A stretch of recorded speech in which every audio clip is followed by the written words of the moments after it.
Hello everyone, welcome to study with Chitralekha. दोस्तों, आज है 28 दिसंबर और हम लोग कर रहे हैं डेली करंट अफेयर्स की क्लास को। तो देखते हैं हम आज का पहला क्वेश्चन। हाल ही में नौसेना में शामिल आईएनएस इम्फाल का निर्माण किसने किया है? तो आईएनएस इम्फाल जो कि अभी नौसेना में शामिल किया गया एक जहाज़ है, उसका निर्माण किया है मझगांव डॉक शिप बिल्डर्स ने। Option number C correct option हो जाएगा। ठीक है, ये मुंबई में स्थित शिप बिल्डर्स हैं। तो अब हम बात करेंगे कि आईएनएस इम्फाल जो है ये प्रोजेक्ट 15B के तहत बनाया गया है। प्रोजेक्ट 15B क्या है? प्रोजेक्ट 15B के तहत 4 स्वदेशी युद्ध पोतों को बनाया जाना था। ठीक है, जिसमें से कि आईएनएस इम्फाल कौन सा है? तीसरे नंबर का जहाज है। ठीक है, इसीलिए इसको विशाखापट्टनम सीरीज का जहाज भी कहा जाता है। ठीक है, तो अब हम देखते हैं कि प्रोजेक्ट 15 के चारों जहाज़ों को एक बार हम देख लेते हैं। तो पहला तो हो जाएगा आपका आईएनएस विशाखापट्टनम, ठीक है, और दूसरा हो जाएगा आपका आईएनएस मुर्मुगांव, तीसरा हो जाएगा आपका आईएनएस इम्फाल जो कि है जिसके बारे में हम पढ़ रहे हैं, और चौथा है आईएनएस सूरत। इन चारों युद्धपोतों को प्रोजेक्ट 15 के तहत बनाया जा रहा है। या 3 जो है बन चुके हैं और चौथा भी बनना बाकी है। ठीक है, अगर आप लोगों को याद हो कि ये जो आईएनएस इम्फाल है, आईएनएस इम्फाल जो है सुपरसोनिक मिसाइल और लंबी दूरी की मिसाइल जो कि ब्रह्मोस है, इससे लैस होगा, और ये सतह से सतह पर मार करने वाली मिसाइल है। ठीक है, ब्रह्मोस को से लैस होगा कौन? आईएनएस इम्फाल, ध्यान रखेंगे। अच्छा, अब हम देखते हैं कि आईएनएस 15A भी है एक प्रोजेक्ट जिसके अंतर्गत 3 जहाज बनाए गए। कौन कौन से जहाज? ये आईएनएस 15B की बात हमने की, प्रोजेक्ट 15A की बात हमने की। तो प्रोजेक्ट 15B को हम देखेंगे।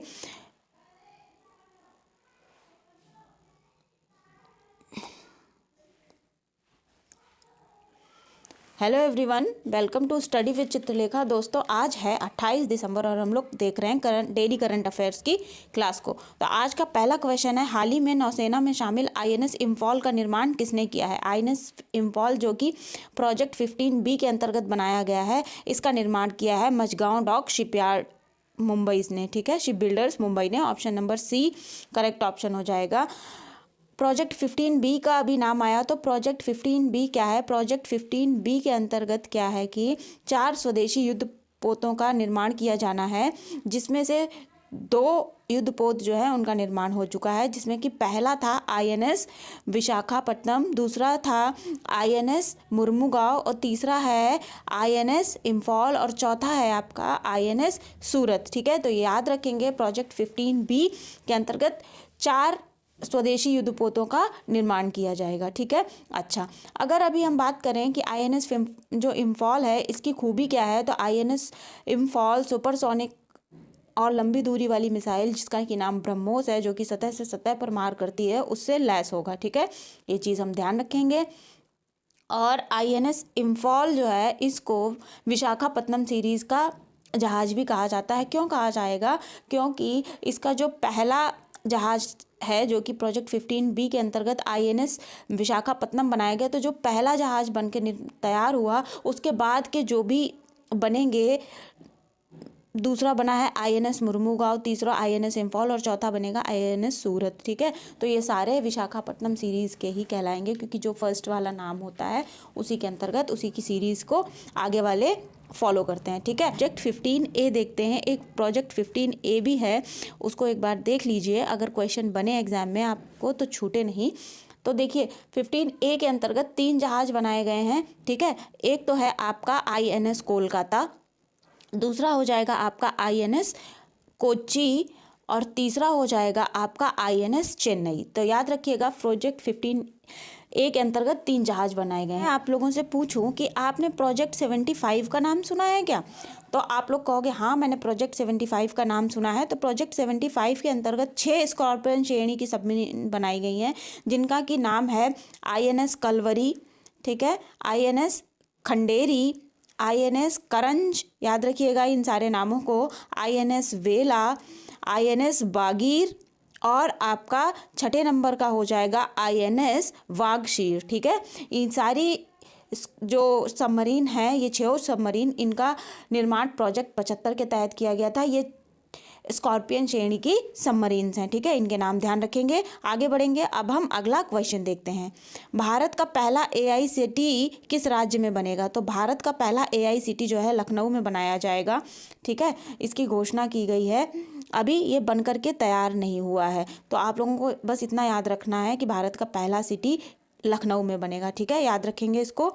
अब हम AI से जुड़े हुए कुछ क्वेश्चंस देख लेते हैं, जिससे कि हमारे जो वर्ष 2023 के AI से जुड़े हुए जो भी इम्पॉर्टेंट करंट अफेयर्स रहेंगे उनका हम एक बार यहाँ पर क्विक रिवीजन करेंगे। रिवीजन करने का मौका मिले तो उसको छोड़ना नहीं चाहिए। ठीक है,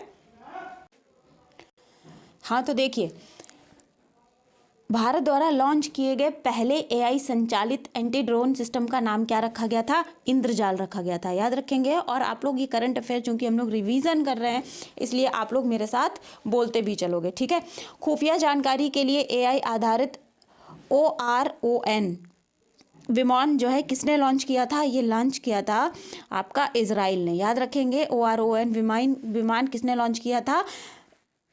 इजराइल ने, और ये AI पर आधारित था। ठीक है, ग्लोबल इंडिया AI समिट कहाँ होनी है? ये कहाँ हुई थी? 2023 की ये हुई थी भारत में। ठीक है, याद रखिएगा। भारत का पहला AI स्कूल कहाँ पर खोला गया? ये तिरुवनंतपुरम के शांतिगिरी विद्या भवन में खोला गया। ठीक है, जस्ट आस्क चैटबॉट किसने लॉन्च किया? ये MP ने लॉन्च किया। किस राज्य ने AI आधारित न्यूज़ एंकर लीजा को लॉन्च किया था? तो ये लॉन्च किया था ओडिशा ने। विश्व के पहले AI वैश्विक सम्मेलन की मेजबानी कौन करेगा? तो आपका आंसर हो जाएगा ब्रिटेन करेगा। विश्व के पहले AI सम्मेलन की मेजबानी ब्रिटेन करेगा। स्टैनफोर्ड यूनिवर्सिटी ने सर्वाधिक AI निवेशक देशों की एक लिस्ट जारी की, उसमें भारत को कौन सी रैंक दी थी? तो 5वीं रैंक दी थी। याद रखेंगे इसको। ग्रामीण भारत के लिए एक चैटबॉट लॉन्च किया गया था भारत सरकार के द्वारा, उसका नाम क्या था? जुगलबंदी। और ये किसने लॉन्च किया जुगलबंदी को? तो जुगलबंदी को लॉन्च किया आपका माइक्रोसॉफ्ट ने। ठीक है, माइक्रोसॉफ्ट ने लॉन्च किया था। याद रखेंगे इसको। नेक्स्ट देखते हैं, जेनरेटिव AI प्लेटफॉर्म टोपॉज किसने लॉन्च किया था? टोपॉज को। तो टोपॉज को लॉन्च किया था इन्फोसिस ने। ठीक है, गूगल के AI चैटबॉट का नाम क्या है? गूगल के AI चैटबॉट का नाम है बार्ड, BARD, बार्ड। प्रधानमंत्री मोदी जी के भाषण को अभी कौन से AI ने ट्रांसलेट किया था तमिल में? तो आप लोगों का आंसर हो जाएगा भाषिणी। जब नरेंद्र मोदी जी, अभी हाल ही के करंट अफेयर में हमने पढ़ा है, तमिल संगम में वाराणसी में वो भाषण दे रहे थे, वो हिंदी भाषा में भाषण दे रहे थे, लेकिन तमिल भाषा में किसने ट्रांसलेट किया था? तो आपका आंसर होगा भाषिणी। ठीक है, याद रखेंगे इसको। और ओला ने भारत का पहला AI मॉडल लॉन्च किया, उसका नाम क्या हो जाएगा? उसका नाम हो जाएगा कृतम। ठीक है, क्या नाम हो जाएगा? कृतम। तो ये तो थे कुछ इंपॉर्टेंट करंट अफेयर्स जो कि जुड़े हुए थे किससे?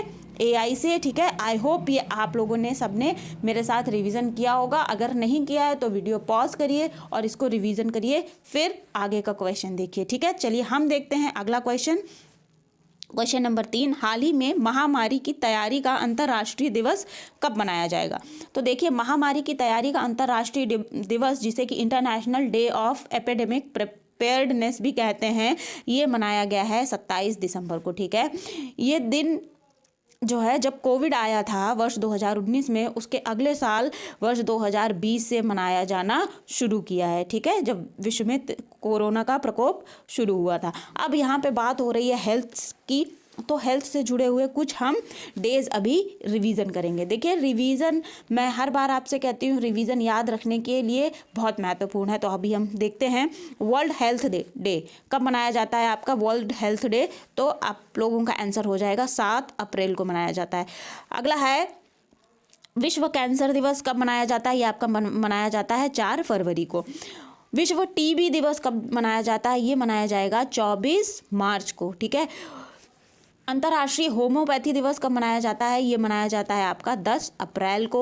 और विश्व मलेरिया दिवस कब मनाया जाता है? तो आप लोग कहोगे 25 अप्रैल को मनाया जाता है। और विश्व रेबीज दिवस कब मनाया जाता है? ये आप लोग कहोगे 28 सितंबर को मनाया जाता है। और विश्व डायबिटीज़ डे कब मनाया जाता है, तो आप लोग कहोगे ये 14 नवंबर को मनाया जाता है। ठीक है, तो ये कुछ मुख्य इंपॉर्टेंट डेज थे स्वास्थ्य से जुड़े हुए जो हमने यहाँ पर रिवाइज किए हैं। अब हम अगला क्वेश्चन देखेंगे। फोर्ब्स की दुनिया में सबसे अधिक, फोर्ब ने एक लिस्ट जारी की है जिसमें कि दुनिया में सबसे अधिक पेमेंट पाने वाली महिला एथलीट 2023 की सूची में प्रथम स्थान पर कौन सी एथलीट हैं, तो इनका नाम हो जाएगा ईगा स्विटेक। ठीक है, ईगा स्विटेक फोर्ब्स की जो लिस्ट है world's highest paid female athletes की 2023 की, उसमें ईगा स्विटेक फर्स्ट स्थान पर हैं, प्रथम स्थान पर हैं। ठीक है, और ये कौन है, तो ईगा स्विटेक एक टेनिस प्लेयर है और ये कहाँ की रहने वाली है, पोलैंड की रहने वाली है। ठीक है, ये भी अगर क्वेश्चन बनता है कि ईगा स्विटेक कौन सा खेल खेलती हैं, तो ये टेनिस खेलती हैं और कहाँ की रहने वाली है, ये पोलैंड की रहने वाली है। ठीक है, और अगर क्वेश्चन आपसे बन जाए कि भारत में सबसे ज़्यादा कमाई करने वाली पहली महिला एथलीट कौन है, तो आपका आंसर हो जाएगा पीवी सिंधु। ठीक है, फोर्ब्स की जो लिस्ट है उसमें पीवी सिंधु जो है 16वें स्थान पर हैं और भारत में पहले स्थान पर हैं। ठीक है, तो इस बात को भी आप ध्यान रखोगे। ठीक, और पीवी सिंधु के बारे में एक चीज़ और आप लोग ध्यान रखोगे कि ये ऐसी पहली भारतीय महिला खिलाड़ी हैं जिन्होंने ओलंपिक्स में 2 पदक जीते हैं। एकमात्र ऐसी महिला खिलाड़ी हैं जिन्होंने ओलंपिक्स में 2 पदक जीते। कब जीते, 2016 में इन्होंने क्या जीता, सिल्वर मेडल जीता और 2020 में इन्होंने ब्रॉन्ज मेडल जीता है। ठीक है, ध्यान रखेंगे इस बात को। ठीक है, और ईगा स्विटेक जिनकी बात हम कर रहे हैं, तो ईगा स्विटेक ने अभी फ्रेंच ओपन भी जीता था, फ्रेंच ओपन ग्रैंड स्लैम इन्होंने जीता था, तो इसलिए ये चर्चा में थी, इनका नाम आप लोग याद रखोगे। ठीक है, और इन्फोसिस ने अपना ग्लोबल ब्रांड एम्बेसडर किसको बनाया था, ईगा स्विटेक को, और दूसरे कौन है, राफेल नाडाल। ठीक है, राफेल नाडाल और ईगा स्विटेक को इन्फोसिस ने अपना ग्लोबल ब्रांड एम्बेसडर बनाया है। और ईगा स्विटेक जो है विश्व की महिला खिलाड़ियों में टॉप की टेनिस प्लेयर हैं। ठीक है, और अगर पुरुषों में बात की जाए तो पुरुषों में कौन हो जाएंगे, नोवाक जोकोविच हो जाएंगे। ठीक है, इनका नाम याद रखेंगे। आगे बढ़ेंगे। देश का पहला पॉलीमेट्री मिशन एक्सपोसैट किस लॉन्च व्हीकल से लॉन्च किया जाएगा, तो देखिए भारत अपना पहला पॉलीमेट्री मिशन एक्सपोसैट लॉन्च कर रहा है, तो एक्सपोसैट जो है लॉन्च किया जाएगा PSLV C58 से। Option number D correct option है। ठीक है, ये एक बहुत ही इंपॉर्टेंट मिशन होने वाला है और इसकी लॉन्चिंग कब होगी, इसकी लॉन्चिंग होगी 1 जनवरी 2024 को। ठीक, और इसरो इसको लॉन्च करेगा। और ये इतना इम्पॉर्टेंट क्यों है, क्योंकि नासा ने 2021 में लॉन्च किया था जो इमेजिंग एक्सरे पॉलीमेट्री एक्सप्लोरर, उसके बाद भारत ऐसा दुनिया का दूसरा देश बनने वाला है जो पॉलीमेट्री मिशन लॉन्च करने जा रहा है। ठीक है, तो ये इसलिए ये मिशन इंपॉर्टेंट हो जाता है, इसको ध्यान में रखेंगे। और इसरो लॉन्च कर रहा है, कब लॉन्च कर रहा है, 1 जनवरी को लॉन्च कर रहा है। कहाँ से लॉन्च करेगा, सतीश धवन अंतरिक्ष केंद्र श्रीहरिकोटा से लॉन्च करेगा। ठीक है, एक्सरे जो पॉलीमेट्री मिशन है इसका पूरा नाम क्या हो जाएगा, इसका पूरा नाम हो जाएगा एक्सरे पोलैरीमीटर सैटेलाइट। ठीक है, एक्सरे पोलैरीमीटर सैटेलाइट। और इसरो और रमन रिसर्च इंस्टीट्यूट, ठीक है, इसरो और रमन रिसर्च इंस्टीट्यूट जो कि बेंगलुरु में स्थित है, उसके द्वारा इसको विकसित किया गया है एक्सरे पॉलीमीटर सैटेलाइट को, पोलैरीमीटर सैटेलाइट को। इन दोनों के सहयोग से इसको विकसित किया गया है और इसको लॉन्च किया जाएगा 1 जनवरी को। ठीक है, और एक्सपोसैट का लक्ष्य क्या है, एक्सपोसैट का जो लक्ष्य है वो ये है कि ब्रह्मांड के जो 50 सबसे चमकीले स्रोत हैं उनकी स्टडी करना। ठीक है, ये अपने साथ 2 पेलोड लेकर के जाएगा। 2 पेलोडों में से एक पेलोड का नाम हो जाएगा पोलिक्स और दूसरे का नाम हो जाएगा एक्सपेक्ट। ठीक है, ये चीज़ें भी आप लोग ध्यान रखोगे। अच्छा, अभी हमने चंद्रयान मिशन 3 लॉन्च किया था और चंद्रयान को कौन से लॉन्चिंग व्हीकल से लॉन्च किया था, ये आप लोग मुझे कमेंट सेक्शन में बताओगे। चलो मैं बताए देती हूँ आप लोगों को, यहाँ पे उसका टेक्निकल नेम आप मुझे कमेंट सेक्शन में बताओगे। उसको बाहुबली के नाम से भी जाना जाता है। उसके साथ प्रज्ञान रोवर भी गया था। ठीक है, और ये साउथ पोल पे उतरा था। भारत विश्व का ऐसा पहला देश बना जिसने कि चांद के साउथ पोल पे अपना रोवर उतारा था। ठीक है, और चंद्रयान मिशन 3 का एक डिस्क्रिप्टिव वीडियो है। अगर आप लोगों ने अभी तक वो वीडियो देखा नहीं है तो आपको डिस्क्रिप्शन बॉक्स में वीडियो का लिंक मिल जाएगा, उसको देख लीजिएगा, ठीक है। अच्छा, इसरो की बात करूं तो इसरो का हेडक्वार्टर बताइए कहाँ पर है। इसरो का हेडक्वार्टर है आपका बेंगलुरु में और चेयरमैन कौन है, एस सोमनाथ है, ठीक है। नेक्स्ट क्वेश्चन देखेंगे। हाल ही में नासा ने IBM के साथ मिलकर AI टूल लॉन्च किया है, इसका नाम क्या है। तो नासा और IBM ने एक AI टूल लॉन्च किया है जिसका कि नाम हो जाएगा वॉट्सो NX AI, ठीक है। Option number D correct option हो जाएगा। ये एक आर्टिफिशियल इंटेलिजेंस टूल है जिससे नासा और IBM ने मिलकर के बनाया है। अब इसका उद्देश्य क्या है, इसका उद्देश्य ये है कि अंतरिक्ष से ये टूल पृथ्वी की निगरानी करेगा, ठीक है। पृथ्वी की निगरानी करेगा और पर्यावरणीय सर्वेक्षण करेगा, पर्यावरण की निगरानी करेगा, जैसे कि कहाँ पर बारिश ज़्यादा हुई, कहाँ पर बारिश कम हुई, कहाँ पर सूखा पड़ रहा है, कहाँ पर फसलें सूख रही हैं, कहाँ अकाल पड़ रहा है। इस टाइप की निगरानी कौन करेगा, ये करेगा वॉट्सो NX AI करेगा, ठीक है।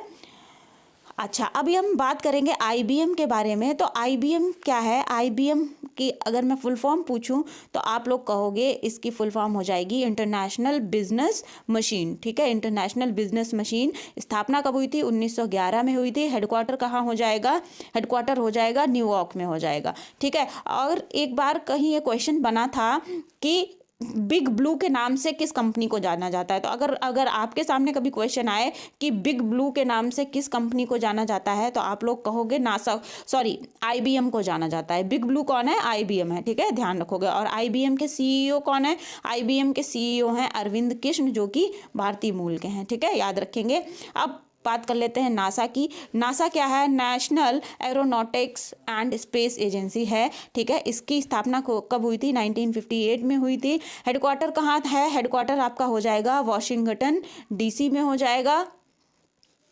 और नासा ने अभी एक मिशन लॉन्च किया था जिसका कि नाम है आर्टेमिस मिशन। तो आर्टेमिस मिशन का उद्देश्य क्या है कि वर्ष 2024 तक मनुष्य को चांद पर भेजना, ठीक है। एक और मिशन है साइकी मिशन। साइकी मिशन कहाँ से लॉन्च किया गया था, ये 13 अक्टूबर 2023 को लॉन्च किया गया था। कहाँ से लॉन्च गया था, ये कैनेडियन स्पेस सेंटर से लॉन्च किया गया था। रॉकेट कौन सा था, फॉल्कन 9 रॉकेट था, फॉल्कन 9 रॉकेट था। और इसका जो है उद्देश्य क्या है, तो जो साइकी मिशन है इसका उद्देश्य है, साइकी नाम का एक क्षुद्र ग्रह है, इसका अध्ययन करना, ठीक है, इसकी स्टडी करना साइकी मिशन का उद्देश्य है। अच्छा, एक और मिशन ध्यान आ रहा है, तामची मिशन। तामची मिशन क्या था कि तामची मिशन 2029 तक लॉन्च होगा, अभी हुआ नहीं है लॉन्च, तो ये 2029 तक लॉन्च होगा और ये शुक्र ग्रह के निकट में उड़ान भरेगा, ठीक है। और शुक्र ग्रह के जो कठोर वातावरण है उसका अध्ययन करेगा, उसका पता लगाएगा, ठीक है। तो ये तो थे कुछ इंपॉर्टेंट करंट अफेयर्स जो नासा से और IBM से बनते थे, वो हमने यहाँ पर डिस्कस किए हैं, ठीक है। और आप लोग मेरे साथ सारी चीज़ें बोलते चलिए, रिवीजन करना बहुत ज़रूरी है। और आप लोगों को याद दिला दूँ, अगर वीडियो आप लोगों ने अभी तक लाइक नहीं किया है तो वीडियो लाइक कर दीजिएगा, पसंद आएगा तो शेयर भी करिए अपने दोस्तों के साथ, अपने पीर ग्रुप में, स्टडी ग्रुप में। और चैनल पर पहली बार आए हैं, पहली बार इस चैनल का वीडियो देख रहे हैं तो चैनल को सब्सक्राइब भी कर लीजिए। देखते हैं अगला क्वेश्चन। हाल ही में द मोल्ड री इमेजिनिंग आइडियाज़ इकोनॉमिक फ्यूचर पुस्तक किसने लिखी है। तो ये जो पुस्तक है द मोल्ड री इमेजिनिंग आइडियाज़ इकोनॉमिक फ्यूचर, ये लिखी है रघुराम राजन ने, ठीक है। रघुराम राजन जो है RBI के पूर्व गवर्नर हैं और ये रघुराम राजन कौन से क्रम के गवर्नर रह चुके हैं, तो ये 23वें क्रम के गवर्नर रह चुके हैं RBI के, ठीक है। रोहित लांबा एक हैं, रोहित लांबा जो कि एक अर्थशास्त्री हैं, इकोनॉमिस्ट हैं, इनके साथ मिलकर रघुराम राजन जी ने ये बुक लिखी है द मोल्ड री इमेजिनिंग आइडियाज़ इकोनॉमिक फ्यूचर, ठीक है, इसको ध्यान रखेंगे। अच्छा, अभी मुझे बताओ कि रघुराम राजन की एक बुक और चर्चा में थी, उसका नाम भी हमें यहाँ पर जो है याद करना चाहिए, रिवाइज करना चाहिए। तो रघुराम राजन जी ने जो एक और पुस्तक लिखी है उसका नाम है I do what I do, ठीक है, I do what I do.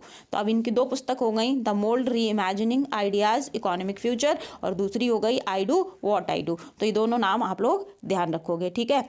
अच्छा, अगर अभी मैं पूछूं कि शक्तिकांत दास, ये जो ऑप्शन में है, ये कौन से क्रम के गवर्नर हैं आरबीआई के? तो ये 25वें क्रम के गवर्नर हैं, ठीक है, 25वें नंबर के हैं, याद रखिएगा। विपिन रावत ये भारत के पहले सीडीएस थे, ठीक है।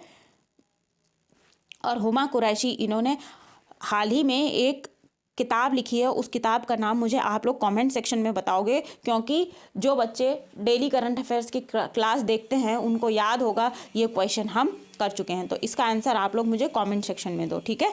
चलिए नेक्स्ट क्वेश्चन देखते हैं। हाल ही में किस मंत्रालय ने एक सूचना शिक्षा और संचार अभियान शुरू किया है? तो एक सूचना शिक्षा और संचार अभियान शुरू किया गया है मिनिस्ट्री ऑफ ट्राइबल अफेयर्स के द्वारा, जिसे कि जनजातीय कार्य मंत्रालय कहा जा रहा है। ऑप्शन नंबर बी ऑप्शन हो जाएगा, ठीक है। अब जनजातीय कार्य मंत्रालय के मंत्री कौन है? ट्राइबल अफेयर्स के मिनिस्टर कौन है? अर्जुन मुंडा, नाम याद रखेंगे, अर्जुन मुंडा, ठीक है। अर्जुन मुंडा जी ने इस संचार को जो है, इस अभियान को शुरू किया है, जिसका कि नाम है एक सूचना शिक्षा और संचार अभियान, ठीक है। अब इसका उद्देश्य क्या है? इसका उद्देश्य है कि कमजोर जनजातीय जो समूह है, इन समूहों की सामाजिक एवं आर्थिक स्थितियों में सुधार करना, ठीक है। और मिनिस्ट्री ऑफ ट्राइबल अफेयर्स के द्वारा प्रधानमंत्री जनजातीय आदिवासी न्याय महाअभियान के बारे में जागरूकता पैदा करना। और जनजातीय दिवस कब मनाया गया था? जनजातीय दिवस आपका मनाया गया था 15 नवंबर 2023 को, ठीक है, 15 नवंबर को 2023 को। और इसी दिन प्रधानमंत्री नरेंद्र मोदी जी के द्वारा इस अभियान की शुरुआत की गई थी। इसे प्रधानमंत्री जन मन योजना, इसे क्या कह रहे हैं? प्रधानमंत्री जन मन योजना भी कह रहे हैं। इसका भी ध्यान रखेंगे आप, ये उपनाम है, ठीक है। और इस योजना का फंड कितना है? इस योजना का फंड हो जाएगा आपका 24,104 करोड़। तो ये सारी चीज़ें पॉइंट्स याद रखेंगे। नेक्स्ट क्वेश्चन हम देखते हैं। भारत का पहला जायरोकॉप्टर हवाई सफारी कहाँ शुरू किया जाएगा? तो भारत का पहला जायरोकॉप्टर हवाई सफारी जहाँ पर शुरू किया जाएगा वो है आपका उत्तराखंड, ठीक है। उत्तराखंड में पहला जायरोकॉप्टर हवाई सफारी शुरू होना है। ये ऋषिकेश में एयर सफारी, इसकी सहायता से क्या होगा? ऋषिकेश में एयर सफारी शुरू की जा सकेगी, ठीक है। चलिए, तो ध्यान रखेंगे इस को एक लाइन में हमें सिर्फ इतना याद रखना है कि जायरोकॉप्टर हवाई सफारी कहाँ शुरू हो रही है? तो वो शुरू हो रही है आपकी उत्तराखंड में, ठीक। नेक्स्ट क्वेश्चन हम देखेंगे। हाल ही में त्रिपुरा शहरी और पर्यटन विकास योजना के लिए $100 मिलियन का सौदा किसके साथ हुआ है? तो त्रिपुरा शहरी और पर्यटन विकास योजना के लिए $100 मिलियन का सौदा जो हुआ है एडीबी के साथ हुआ है। एडीबी मतलब एशियन डेवलपमेंट बैंक के साथ हुआ है, ठीक है। तो अब बात हम यहाँ पे करते हैं त्रिपुरा की। जैसा कि मैंने आप लोगों से कहा है कि डेली करंट अफेयर की जो भी हम क्लास करेंगे उसमें जो भी राज्य आएगा उससे जुड़े हुए करंट अफेयर्स और उसकी स्टैटिक चीज़ें हम हर बार रिवाइज करेंगे। हर क्लास में कोशिश करूँगी मैं कि कुछ ना कुछ नया लेकर के आऊँ आप लोगों के लिए, ठीक है। तो आज त्रिपुरा का नंबर है, तो त्रिपुरा से जुड़ी हुई चीज़ें हम यहाँ पर देखेंगे, ठीक है। त्रिपुरा की राजधानी क्या हो जाती है? अगरतला हो जाती है, ठीक है। सीएम कौन है? यहाँ के मुख्यमंत्री हैं मानिक शाह, नाम ध्यान रखिएगा, मानिक शाह। और गवर्नर कौन है? गवर्नर हैं इंद्रसेन रेड्डी, अभी हाल ही में ये नियुक्त हुए हैं, इंद्रसेन रेड्डी, इनका नाम याद रखिएगा। और त्रिपुरा जो है, त्रिपुरा 3 तरफ से कौन से देश से घिरा हुआ है? बांग्लादेश से घिरा हुआ है। बांग्लादेश से त्रिपुरा 3 तरफ से घिरा हुआ है। तो त्रिपुरा और बांग्लादेश को अलग करने वाली जो लाइन है इसको क्या कहा जाता है? इसका एक नाम है, इसे कहते हैं जीरो लाइन, ठीक है। नाम ध्यान रखेंगे, अगर कभी एग्जाम में क्वेश्चन पूछा जाए कि त्रिपुरा और बांग्लादेश की सीमा रेखा को क्या कहते हैं, तो आप लोग कहोगे जीरो लाइन कहा जाता है, ठीक है। नीर महल जल महोत्सव कहाँ मनाया जाएगा? नीर महल जल महोत्सव मनाया जाएगा आपका त्रिपुरा में। खारची पूजा और कैर पूजा कहाँ होती है? खारची पूजा और कैर पूजा आपकी हो जाएगी ये त्रिपुरा में, ठीक है। अगर मैं पूछूं कि उन्नाकोटी महोत्सव क्या है नाम? उन्नाकोटी महोत्सव। उन्नाकोटी महोत्सव कहाँ मनाया जाएगा? उन्नाकोटी महोत्सव मनाया जाएगा त्रिपुरा में। और त्रिपुरा की मूल भाषा क्या हो जाएगी? आप लोग याद रखो, बहुत अच्छा क्वेश्चन है, इंपॉर्टेंट टिक करो इस पे। Coke baroque. अगर कहीं क्वेश्चन बने कि त्रिपुरा की मूल भाषा क्या है, तो आप लोग आंसर करोगे कोक बरोक त्रिपुरा की मूल भाषा है, ठीक है।